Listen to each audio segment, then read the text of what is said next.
Seguimos en lo que queda del día en Cooperativa. Hablamos a esta hora, vamos a conversar sobre lo que ha sido esta semana en la política, una semana que marca, entre otras cosas, el inicio del último año de gobierno de la presidenta Bachelet, pero que también ha estado muy marcada por la situación judicial, de alguna manera, que está viviendo el expresidente de la República, Sebastián Piñera, que también está a puertas de tomar su definición presidencial, su definición si va a ser o no candidato de Chile Vamos. Conversamos sobre este tema, sobre estos temas, con Max Colodro, sociólogo, analista político, director del Magíster en Comunicación Político de la Universidad Adolfo Ibáñez. Max, ¿cómo estás? Buenas tardes. Muy bien, buenas tardes, gracias por Paula, venir a Cooperativa. Mauricio. Eso mismo, gracias por acompañarnos aquí en los estudios de Cooperativa. Al contrario, gracias Max, por la invitación. Para iniciar la conversación, para abrir el tema, quiero partir preguntándote, en este 2 de marzo, ¿la carrera presidencial está cerrada o todavía abierta? Porque hay quienes sostienen que hay 2 candidatos claros, uno de ellos es Sebastián Piñera, el otro ahí por definirse entre Ricardo Lagos y Alejandro Guillé, pero hay quienes dicen que esto podría abrirse a mucho más candidatos y candidatas. Yo creo que está relativamente cerrada. ¿En qué sentido? En mi opinión, al menos, si es que Sebastián Piñera no fuera candidato, cosa que yo sinceramente veo muy improbable. Yo creo que Sebastián Piñera, con todo lo que ha esperado, no le queda otra, con todo dijo lo que ha el día dilatado ayer su el infante decisión, Sergio. finalmente creo que la decisión que va a tomar es un poco obvia para todo el mundo. Yo creo que Sebastián Piñera, en el mes que se inicia, va a tomar la decisión de ser el candidato presidencial, a pesar de todas las dificultades y tensiones que está viviendo su candidatura, producto de los escenarios judiciales que se están abriendo, de las complicaciones que está teniendo. Yo creo que Sebastián Piñera no tiene más alternativa que tomar la decisión de ser candidato. Y Alejandro Guillé ha sido probablemente la sorpresa de este verano, su consolidación como la alternativa más importante, la alternativa más competitiva desde el punto de vista electoral de la nueva mayoría. Y yo creo que en ese sentido el escenario está relativamente cerrado. ¿En qué términos? Sinceramente creo que si Sebastián Piñera no fuera el candidato de la centroderecha, de la oposición, la oposición no tiene ninguna opción de ganar las próximas elecciones. Y en mi opinión, si Alejandro Guillé no es el candidato, termina no siendo el candidato de la nueva mayoría, creo que la nueva mayoría no tiene prácticamente posibilidades de mantenerse en el gobierno. ¿Y con Guillé sí las tiene? Yo creo que con Guillé las tiene. ¿De ganarle a Piñera? De ganarle a Piñera. Yo creo que la elección, si es en definitiva una contienda entre Sebastián Piñera y Alejandro Guillé, vamos a, de alguna manera, transitar hacia un escenario parecido al que hemos tenido en las elecciones históricas desde el retorno a la democracia, salvo la última, en que el fenómeno Bachelet efectivamente fue una anomalía, por decirlo de alguna manera, algo muy único, muy irrepetible.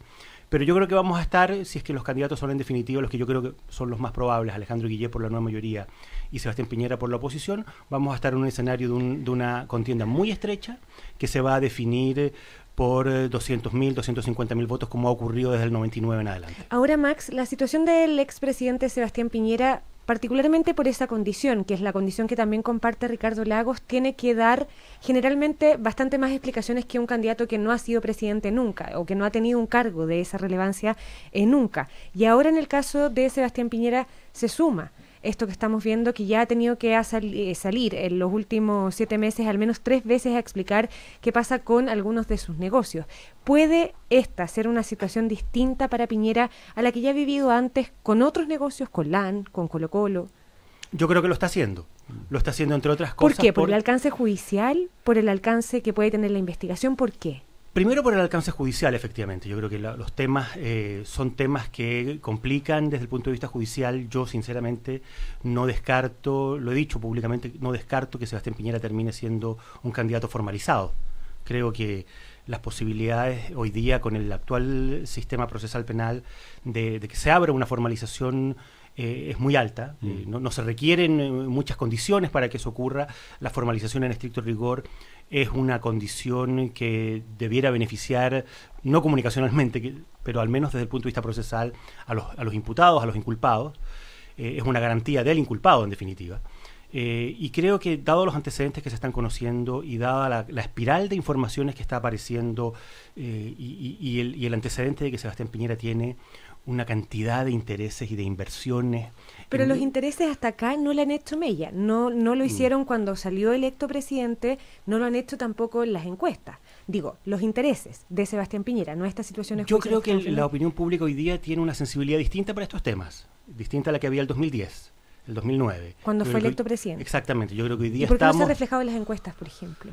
Yo creo que Sebastián Piñera tiene un porcentaje de gente que lo respalda, que de alguna manera eso se explica por un nivel de desaprobación muy grande del actual gobierno. Sebastián Piñera encarna para un sector importante del país la opción del cambio, la opción de la alternancia en el poder, y yo creo que hay un sector muy grande del país que cuestiona y que mira con cierta distancia y cierta desconfianza el liderazgo de Sebastián Piñera. Y yo creo que eso se va a mantener más o menos igual.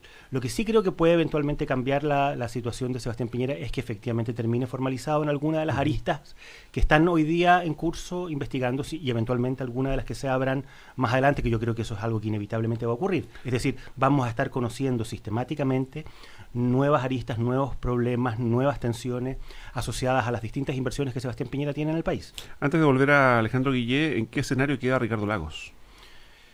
Yo creo que Ricardo Lagos queda en el escenario en el que ha estado los últimos 5 meses y que no se ha movido de ahí. Ricardo Lagos partió en agosto, fines de agosto, comienzos de septiembre, cuando toma la decisión de ser candidato precisamente en esta radio. En esas sillas. Lo anunció al país precisamente desde aquí.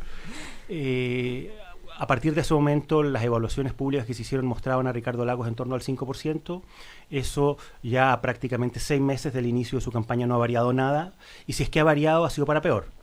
Hay encuestas semanales de CADEM que lo muestran más bajo del 5%, más cerca del 3%.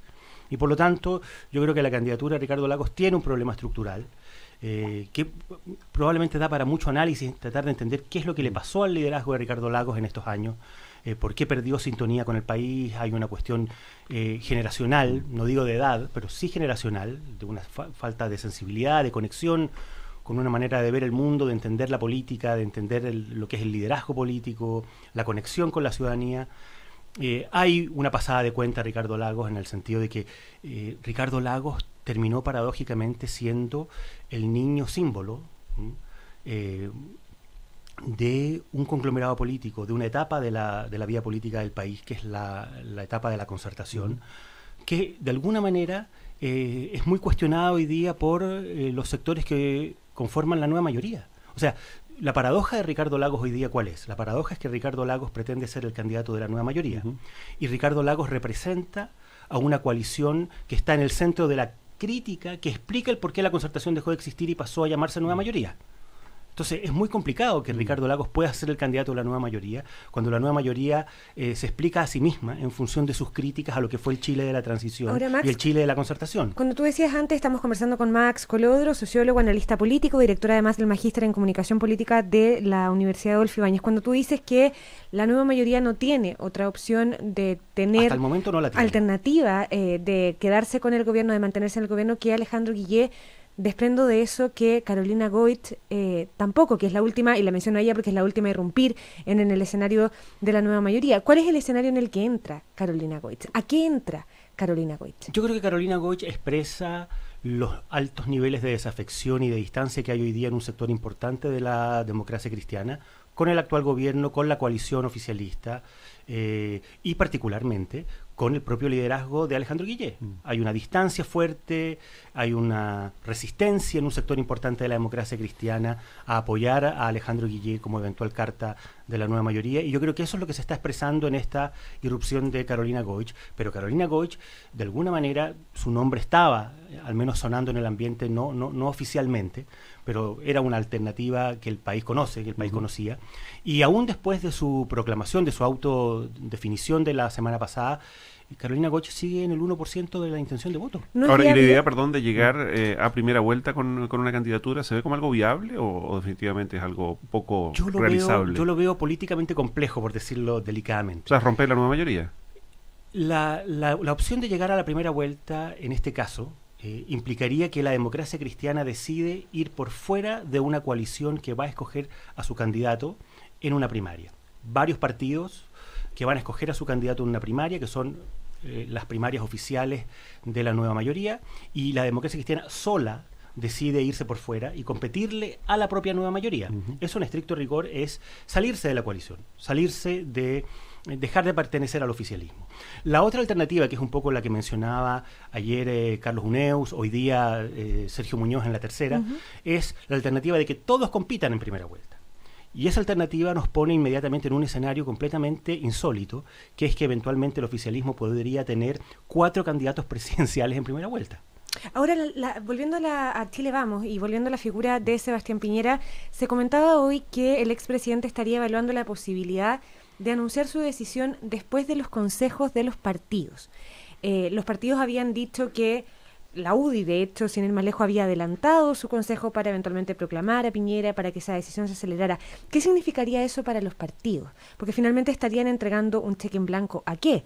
¿Qué significa eso para la situación de Chile Vamos y para el resto de candidatos que también está compitiendo, que intenta competir en ese bloque? Yo tiendo a pensar que Sebastián Piñera va a anunciar su candidatura antes de ambos consejos. Por una razón muy simple, porque ambos consejos quedarían en la situación de proclamar a un candidato que no existe. Que no existe, que es lo que dicen los partidos, pero ante la alternativa que se está planteando de que Piñera pensaría en hacerlo luego de los consejos de RN y de lo la veo UDI. muy poco probable. Yo creo que efectivamente eso pone a los partidos en una situación muy complicada. Y yo creo que Sebastián Piñera lo que va a tratar de hacer en definitiva es más bien condicionar la decisión de los partidos a una alternativa, a una candidatura ya proclamada, ya instalada. Y ahora, Max, en este escenario que está viviendo Sebastián Piñera, ¿cuál debiera ser su performance de presentación, de anuncio? Porque hasta antes de esto se hablaba de un plan comunicacional, de que habían contactado ya empresas, porque hay que hacer una puesta en escena para anunciarlo, digamos, ¿no? La expresidenta Bachelet lo hizo en la Comuna del Bosque, cuando volvió a Nueva York. En este escenario, ¿se complica también esa puesta en escena para Piñera? Sin duda. Yo creo que Sebastián Piñera va a tener que asumir que su gran contrincante, su gran adversario en estas elecciones presidenciales, cuando decida ser candidato presidencial, no va a ser el candidato de la nueva mayoría. Su gran adversario va a ser su situación judicial y van a ser los fiscales, en definitiva. La posibilidad de que eventualmente los fiscales estén citándolo a declarar en calidad incluso de imputado, como ya ocurrió esta última semana, estén citando a declarar a su entorno familiar eventualmente. Yo creo que ese va a ser el gran dolor de cabeza y ese va a ser el principal desafío político y comunicacional que va a tener que enfrentar Sebastián Piñera, mucho más que el debate y que la discusión con su contrincante político que va a tener al frente, que va a ser los candidatos de la nueva mayoría. Y Max Colodoro, finalmente, respecto de Alejandro Guillé, ¿tiene espacio para crecer? Porque quienes dicen que Guillé básicamente ha crecido casi sin emitir palabra alguna y él se va a tener que pronunciar respecto de una serie de hechos. Por de pronto, digamos, lo que ha estado ocurriendo ahora con la democracia cristiana y el PC, con el tema de Cuba y con tantos otros más. ¿Hay espacio para crecer en Guillé? Yo creo que hay espacio para crecer en Guillé, pero Guillé también tiene una dificultad estructural, que es que inevitablemente él va a ser el candidato de un gobierno que tiene un nivel muy alto de desaprobación y de una coalición que tiene también niveles muy altos de desaprobación, y por lo tanto ahí hay un techo natural para Guillé.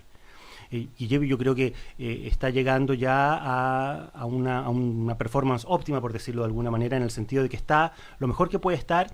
Y sobre todo está en lo mejor que puede estar en relación a lo que son las otras alternativas de la nueva mayoría, que están todas bajo el 5%, incluso varias bajo el error estadístico, bajo el 3%.